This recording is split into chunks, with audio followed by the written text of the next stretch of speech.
Hello दोस्तों, तो कैसे हैं आप सब लोग। आज इस मूवी की कहानी मैं आपको सुनाने जा रहा हूँ। इसमें हम देखेंगे कि दुनिया में क़यामत आ चुकी है। अल्ट्रा वायलेट रेज की वजह से ओजोन लेयर तबाह हो गई है, जिसकी वजह से दुनिया के ऑलमोस्ट सारे के सारे लोग मारे गए। कुछ ही लोग हैं जो सरवाइव कर पाए हैं। यहाँ हम दो बहनों को देखते हैं जो किसी तरह से इस क़यामत में बच गई। दुनिया में ना तो कुछ खाने पीने के लिए बचा है, ना सरवाइव करने के लिए, और अब इन मुश्किल हालात में ये कैसे सरवाइव कर पाएंगी, ये आपको आगे की कहानी में जाकर पता चलेगा। अगर आपको हमारी वीडियोस पसंद आ रही हैं तो वीडियो को लाइक करते हुए शेयर कर दें और सब्सक्राइब भी।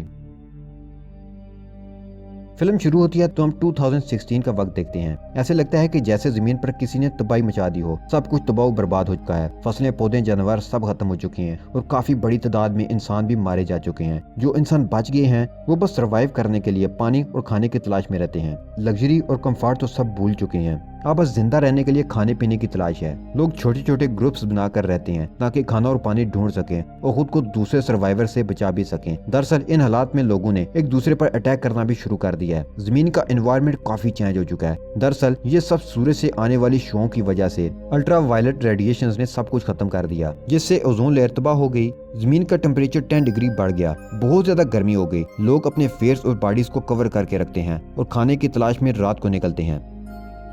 हम यहाँ दो लड़कियों और एक लड़के को देखते हैं। लड़के का नाम फिलिप है। फिलिप की गर्लफ्रेंड मैरी भी उसके साथ है। मैरी की एक छोटी बहन भी है। ये तीनों भी बाकी लोगों की तरह खाने और पानी की तलाश में हैं। ये गाड़ी में इधर उधर फिर रहे हैं। कहीं से उन्हें पता चलता है कि दो पहाड़ों में एक जगह ऐसी है जहाँ लोग नॉर्मल जिंदगी गुजार रहे हैं और वहाँ खाना और पानी भी है। अब तीनों पहाड़ों की तरफ निकल जाते हैं। रास्ते में वो एक पेट्रोल स्टेशन पर रुकते हैं। मैरी और उसकी बहन पेट्रोल स्टेशन के अंदर जाकर खाने का सामान ढूंढती हैं। ऐसे हालात में लोग चोरियां करने पर उतर आए थे। यहाँ एक लड़का आता है जिसने हुडी पहन रखी है। वो फिलिप की कार से खाने का सामान चोरी करने लगता है। जब फिलिप को पता चलता है तो वो हैमर लेकर उस लड़के पर अटैक करता है। शोर की आवाज सुनकर मैरी और उसकी बहन भी बाहर आती हैं। बाहर आकर मैरी देखती है कि उसकी छोटी बहन साथ नहीं है।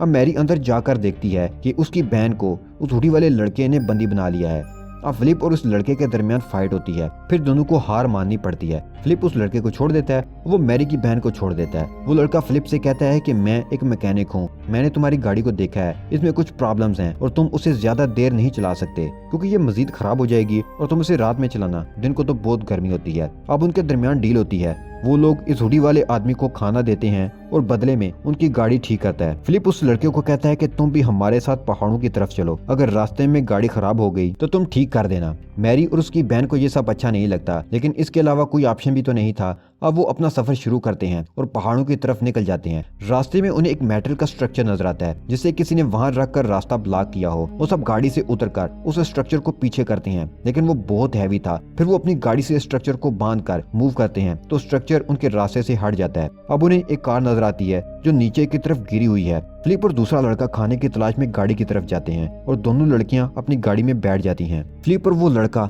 जब उस गाड़ी के अंदर जाते हैं तो उन्हें खाने का सामान और पीने के लिए पानी मिल जाता है। वॉकी टॉकी से फिलिप मैरी को कहता है कि तुम एक कैन लेकर हमारी तरफ आओ, हमें पानी मिल गया है। मैरी कहती है कि मैं नहीं आ सकती, मेरे साथ मेरी बहन भी है, ये मेरी जिम्मेदारी है और मैं इसको अकेला नहीं छोड़ सकती। मैरी की छोटी बहन उसे कहती है कि मैं बच्ची नहीं रही, अपना ख्याल खुद रख सकती हूँ, तुम फिलिप की तरफ जाओ। मैरी कैन लेकर फिलिप की तरफ चली जाती है। वो लोग वहाँ से सामान ले ही रहे होते हैं कि तभी उन्हें मैरी की बहन की चिल्लाने की आवाज आती है। वो तीनों ऊपर की तरफ भागते हैं। मैरी का पांव जख्मी हो जाता है जिससे वो वहीं गिरकर बेहोश हो जाती है। जब उसे होश आता है तो वो देखती है कि उसके आगे पीछे कोई नहीं है, वो अकेली है। अब वो थोड़ा आगे जाती है तो उसे हुडी वाला लड़का नजर आता है। वो मैरी को कहता है कि हम तुम्हारी बहन को नहीं बचा पाए। जब हम ऊपर गए तो वहाँ काफी ज्यादा लोग थे, वो तुम्हारी बहन को पकड़ कर ले गए। ये लोग इंसानों को मार देते हैं और अपनी भूख मिटाने के लिए किसी भी हद तक जा सकते हैं। मैरी अब बहुत ज्यादा रोती है। थोड़ी देर बाद उन्हें फिलिप भी मिल जाता है। मैरी कहती है कि मुझे हर हाल में अपनी बहन को ढूंढना है। फिलिप कहता है कि नहीं, हमें तो पहाड़ों की तरफ जाना है, वहाँ सरवाइव करने के चांसेस हैं। मैरी फिलिप की बात नहीं मानती और दोनों के दरमियान बहस होती है। हुडी वाला लड़का मैरी से कहता है कि वो देखो जंगल से धुआं उठ रहा है, यानी जिन्होंने तुम्हारी बहन को पकड़ा है वो लोग वही हैं।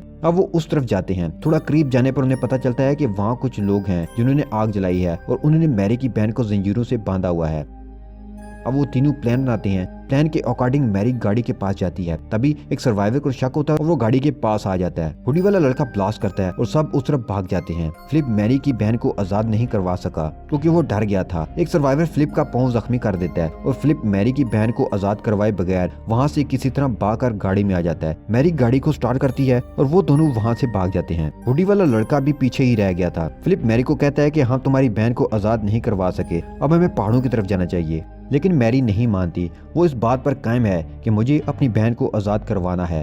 मैरी अपनी बहन को ढूंढने के लिए अकेली ही निकल पड़ती है। वो एक टनल के पास पहुंच जाती है। वहां उसे अपनी बहन का बैग नजर आता है। वो श्योर हो जाती है कि वो लोग इसी रास्ते से उसकी बहन को लेकर आगे गए हैं। वहाँ फिलिप भी वापस आ जाता है और मैरी से सॉरी करता है। वो कहता है कि हम दोनों मिलकर तुम्हारी बहन को और उस हुडी वाले लड़के दोनों को ढूंढेंगे। फिलिप का पाँव बुरी तरह जख्मी है। मैरी फिलिप से कहती है कि तुम यही टनल में मेरा वेट करना। वो खुद अकेली आगे चली जाती है। थोड़ी दूर जाने के बाद उसे एक चर्च दिखाई देता है। वो चर्च के अंदर चली जाती है। बहुत ज्यादा थकावट की वजह से उसे नींद आ जाती है और वो वहीं सो जाती है।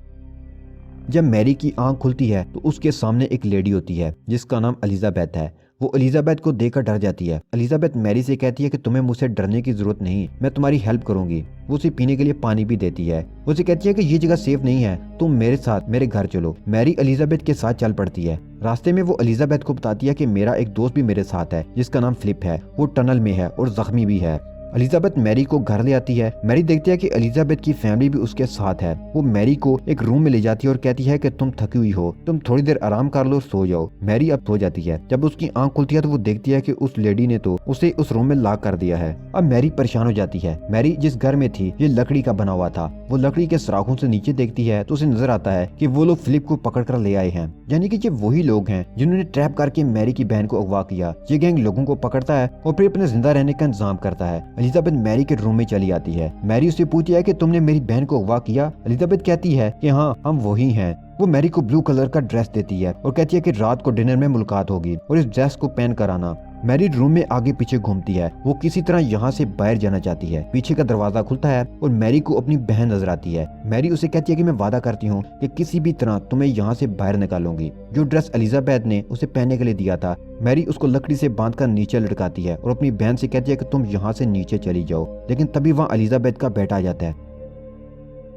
उसे डिस्ट्रैक्ट करने के लिए मैरी उसे हक करती है और मैरी की बहन लकड़ी से अटैक करके उसे बेहोश कर देती है। मैरी अपनी बहन से कहती है कि तुम जंगल की तरफ जाओ, मैं भी वहीं आ जाऊंगी, और कपड़े की मदद से उसे नीचे भेज देती है। अब ब्लू ड्रेस पहनकर वो एलिजाबेथ के सामने आती है। एलिजाबेथ को लगता है कि मैरी ने मेरी बात मान ली। वो मैरी को अपनी फैमिली के पास लेकर आती है। यहाँ सब खाना खा रहे हैं। वो लोग मैरी को भी खाना देते हैं। मैरी इस तरह का खाना नहीं खाती। वो खाना फेंककर बाहर की तरफ भागने लगती है तो वो लोग उसे पकड़ लेते हैं। तभी वहाँ एलिजाबेथ का बेटा आ जाता है। उसे अब होश आ चुका था। वो लोग मैरी को पकड़कर एक कमरे में ले जाते हैं और उसे रस्सियों से बांध देते हैं। साथ वाले रूम में उसे फिलिप ही नजर आता है। वो लोग फिलिप को भी मार देते हैं।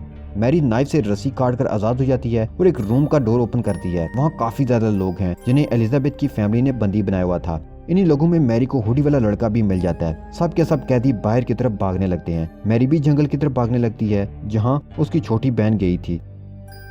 जंगल में पहुंचने पर वो देखती है कि उसकी बहन को एलिजाबेथ उसके बेटे ने पकड़ा हुआ है। एलिजाबेथ मैरी के पास आकर उसे कहती है कि मैंने तुम्हें अपने गैंग में शामिल करने का सोचा था क्योंकि तुम मुझे दूसरे लोगों से डिफरेंट नजर आई, लेकिन तुम भी बाकी लोगों की तरह ही हो। एलिजाबेथ मैरी के करीब आ जाती है। मौका देखकर मैरी उसे जख्मी कर देती है। अपनी मॉम को जख्मी देकर एलिजाबेथ का बेटा मैरी के वहीं छोड़कर अपनी मॉम की तरफ आ जाता है। मैरी अपनी बहन को लेकर वहां से भाग जाती है। थोड़ी देर बाद मैरी और उसकी बहन को हुडी वाला लड़का भी मिल जाता है। अब ये तीनों पहाड़ों की तरफ चले जाते हैं। वहाँ उन्हें पानी रिसता हुआ नजर आता है। वो खुश हो जाते हैं कि यहाँ एटलीस्ट पानी तो है। पीछे मुड़कर वो देखते हैं तो वहाँ सर्वाइव करना बहुत ही मुश्किल था। अब वो तीनों यहाँ पर इस पानी के सहारे रुक जाते हैं और पता नहीं कब तक वो यहाँ रुकेंगे और नेक्स्ट लाइफ में वो कैसे सर्वाइव कर पाएंगे। और यहीं पर ये मूवी खत्म हो जाती है।